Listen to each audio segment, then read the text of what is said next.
윤소희 대리는 그 가족들을 못 본다고 생각하면 어떨 것 같아요? 본다는 게 좀 말이 되나 싶을. 선도적인 사람들을 한 40명을 강제 정신병원에 입원시켰다가 이제 북한으로 추방하기도 합니다.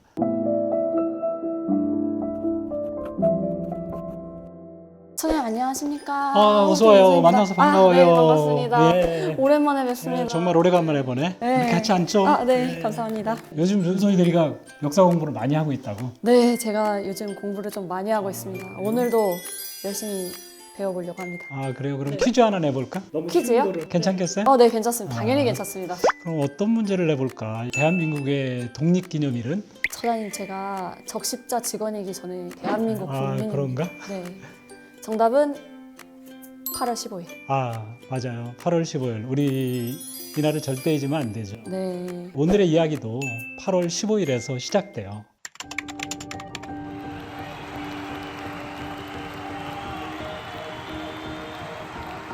조선인들이 일제 강점기에 본인의 의지와는 상관없이 우리가 강제 동원돼서 배고픔 속에서 뭐 12시간 이상, 16시간 이상씩 탄광이나 이 벌목장에서 굉장히 노동을 착취당했어요.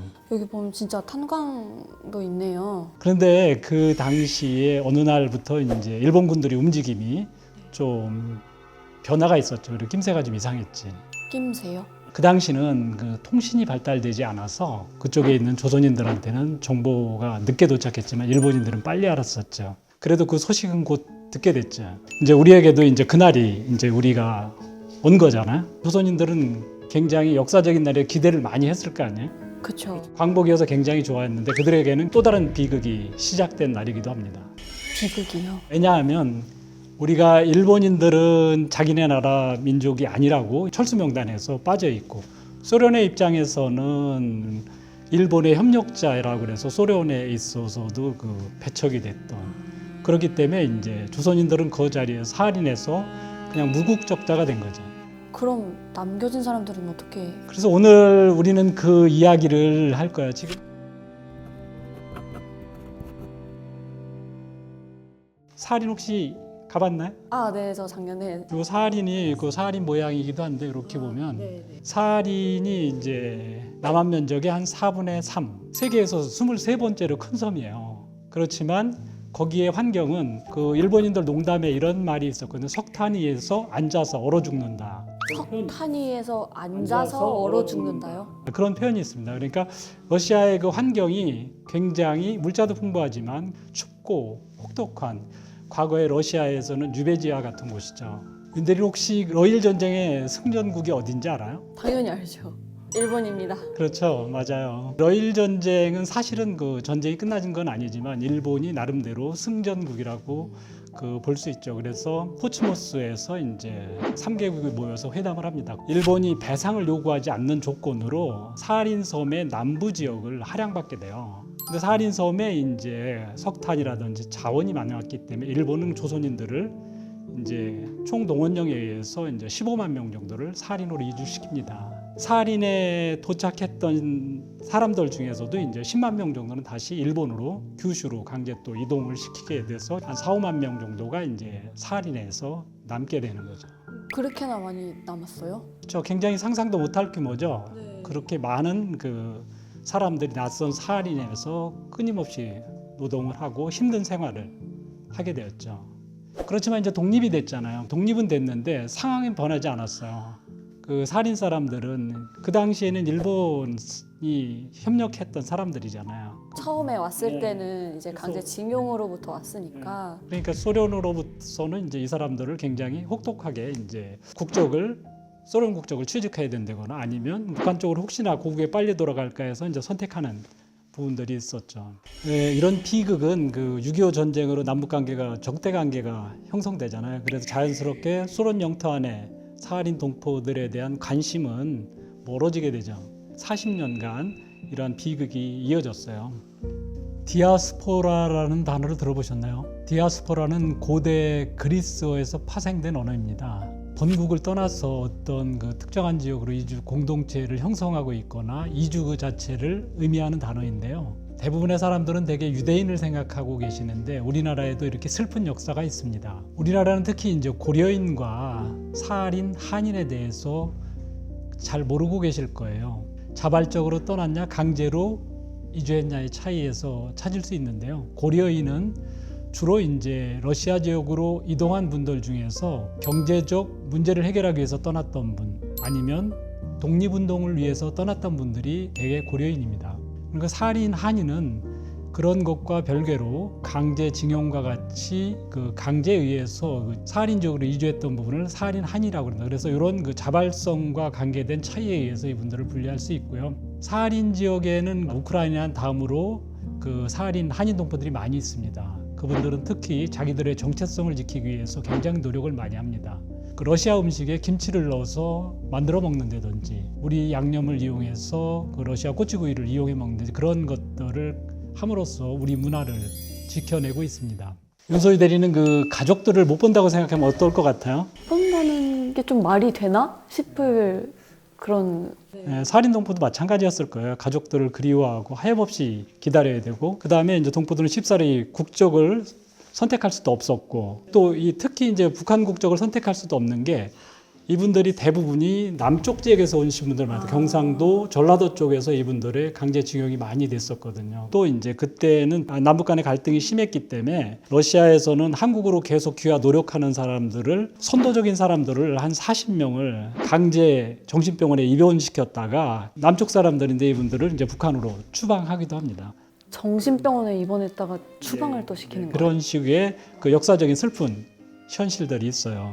너무 슬픈데요. 근데 이분들은 그래도 그런 어려운 속에서도 계속 귀한 노력을 계속했어요. 그리고 이제 대한적 십자사도 우리가 70년대에 들어가면 이산 가족에 대한 관심이 많이 있을 때 이제 국제적 십자위원회라든지 소련 정부나 소련 적십자사의 이 사할인 문제에 대해서 계속 얘기를 해요. 혹시 그 소련의 그 고르바초프라고 아세요? 네, 역사책에서 봤습니다. 그분이 이제 대통령이 되면서 개혁 개방 정책을 페스트로이카라고 정책을 피게 됩니다. 그 당시에는 소련의 아르메니아 지역에서 지진이 굉장히 큰 지진이 났고 피해가 컸어요. 근데 이제 그 당시 소련과 대한민국 국교가 수립되기 전이었는데 결국은 어떻게 했어요? 적십자를 통해서 많은 구호품을 소련을 지원하게 됩니다. 그렇죠. 적십자는 인도주의 기관이기 때문에 네, 그렇죠. 가능하죠. 그래서 이제 소련도 굉장히 이제 한국에 대해서 우호적인 생각을 갖고 그 사건 이후에 사할인 동포들에 대해서 관심을 갖게 돼요. 아, 그나마 다행이다. 그러면서 이제 우리가 1990년도에 이제 그 수교가 이루어지고 92년도에 처음으로 이제 사할인 한인 동포가 77명이 대한민국으로 영주 귀국하는 계기가 됩니다. 역사가 재미있죠? 네, 너무 재밌어요. 그리고 이제 그 기쁜 소식은 이 동포에 대한 그 법이 제정되면서 이들을 국가가 체계적으로 지원할 수 있는 시스템을 갖게 됩니다. 대화하다 보니까 제가 이제 퀴즈를 하나 더 낼게요. 또 퀴즈입니까? 이런 반인도적 사건에 대해서 빠지지 않는 기관이 하나 있는데 혹시 이거 너무 유도 질문 아닙니까? 저장님.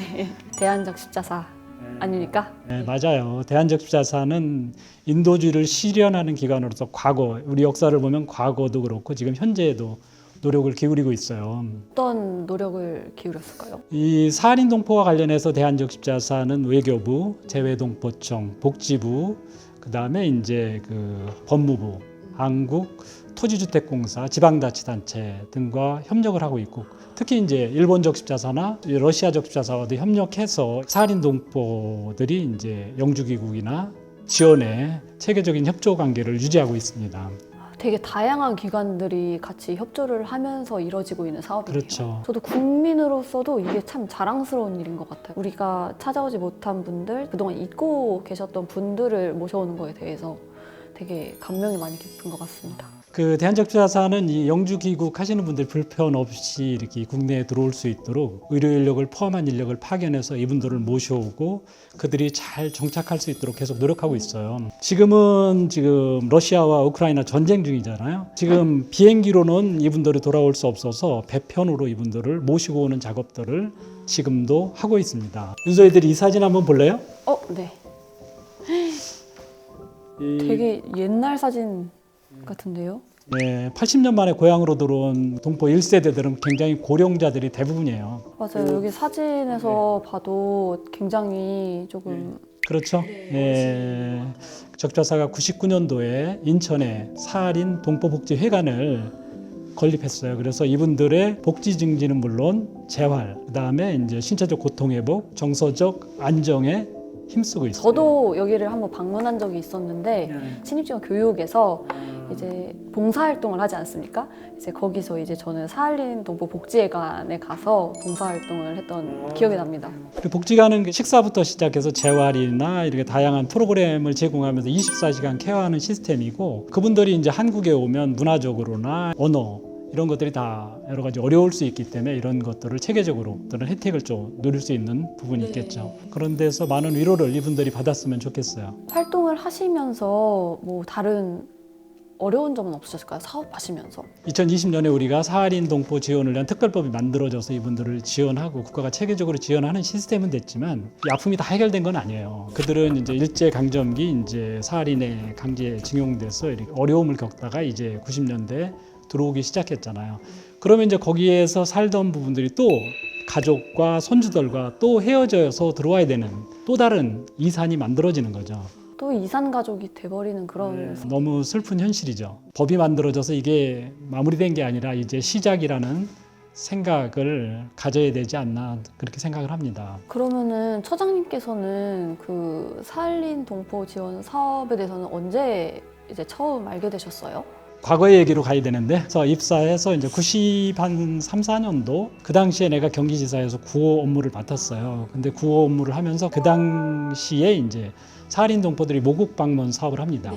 모국 방문 사업을 하면 어떻게 하냐면 이 모국 방문을 했을 때 친인척을 찾아서 이렇게 연결을 시켜줬어요. 경기도에 오신 분들이 이제 다 집을 찾아드렸는데 한 분만 못 찾았어요. 그래서 그분을 이제 별도로 숙소를 마련해가지고 케어를 해드렸는데 그분이 가족을 못 찾게 되니까 그 실망스러운 표정, 뭐 그런 감정들이 그분의 감정을 어떻게 대체할 수는 없잖아요. 그래서 그런 것들이 안타깝고 그랬던 기억이 있어요. 그리고 또 한 번은 이제 사할인 동포들을 인솔하는, 여기서 이제 영주 귀국하신 안산에 계신 분들을 한 40명 인솔해서 이제 내가 그 인솔자로 갔었는데 그분들을 이제 다 모시고 이제 인천공항에 들어갔어요. 인천공항에서 이제 비행기 시간에 맞춰서 탑승구까지 다 갔는데 두 분이 안 보이시는 거예요. 그래서 이제 인솔자 한 분이 더 있었어요. 그분은 내가 찾아서 이제 안산으로 다시 돌아가는 거로 이제 생각을 하고 있었는데 마침 거기서 이제 공항의 도움을 받아서 그 공항에 가면 이렇게 안전차 같은 게 있잖아요. 그것을 타고 보시는 거예요. 두 분이 뒤에. 와 진짜 다행이네요. 이게 고령이다 보니까 이렇게 케어하는 것들, 인솔하는 것들이 굉장히 어려워요. 그러면은 지금 영주 귀국하신 분들의 규모는 혹시 어느 정도 될까요? 영주 귀국자는 그 2024년 말까지 한 5,340명 정도 됩니다. 근데 그 중에서 이제 많은 부분이 돌아가셨고, 그 대한적주사는 영주 귀국뿐 아니라 2, 3세대들에 대한 일시 모국 방문도 지원하고 있어요. 대한민국으로 귀국한 동포들이 또 윤소희대리도 갔듯이 역방문 사업도 지원을 하고 있습니다. 우리는 이제 흔히 이제 사할인 한인 동포도 되게 이제 과거의 이야기로 생각하는 경우가 많은데, 과거는 사실은 현재 삶을 이끌게 한 역사이거든요. 그래서 보다 많은 국민들이 이러한 그 우리의 슬픈 역사지만 이 역사를 이해하고 이해함으로써 좀 더 나은 미래를 만들어갈 수 있는 초석이 되지 않을까 하는 생각을 갖고 있습니다. 자, 오늘 이야기는 어땠어요? 너무 아프면서도 참담하면서도 우리가 꼭 기억해내야 될 그리고 기억해야 할 이야기라고 생각이 많이 들었습니다. 왜냐하면 과거의 일이지만 현재까지도 진행되어 오는 그런 일이잖아요. 그래서 전쟁은 굉장히 오래전에 끝났지만 그래도 그 아픔과 슬픔 그리고 아직 남아 계시는 사할린 동포분들을 생각을 하면은 너무 가슴이 아프고, 그래도 이제서야 알게 된 것만으로도 너무 좋습니다. 이런 사실을 대한민국의 국민들이 많이 몰라요. 그래서 이런 것들을 많이 알리고 이런 아픔이 있다는 것도 널리 공유하고, 윤대리가 홍보팀에 있으니까 이런 것들을 많이 알려서 많은 국민들이 알았으면 합니다. 저는 갑자기 이런 말이 떠오르는데 되게 인터넷에서도 많이 나오는 말인데, 역사를 잊은 민족에게 미래는 없다.